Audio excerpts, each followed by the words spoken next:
La ville de Washington s'apprête à rendre un dernier hommage au général Colin Powell, mort le 18 octobre 2021 à l'âge de 84 ans.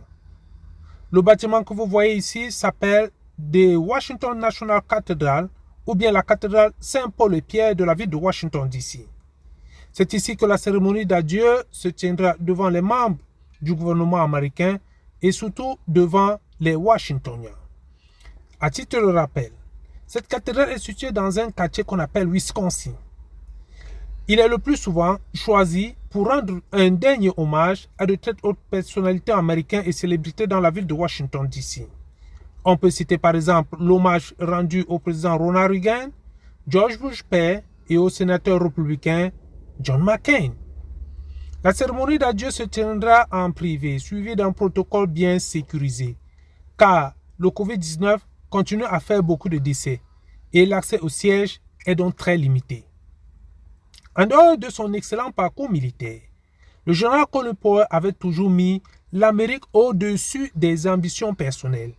Il apportera son soutien auprès de Barack Obama, le tout premier afro-américain président des États-Unis d'Amérique, pendant les 2 campagnes présidentielles de ce dernier.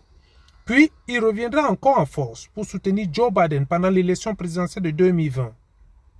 Né le 5 avril 1937 dans la ville de Harlem, dans l'État de New York, le général Colin Powell donnera le meilleur de lui-même. Il entre dans l'armée en 1958 après avoir terminé brillamment ses études universitaires et, pendant 35 ans de carrière, il sera au service de 4 chefs d'État américains. D'abord conseiller de la sécurité nationale auprès du président Ronald Reagan, puis directeur du staff de l'administration du président George Bush père et de Bill Clinton.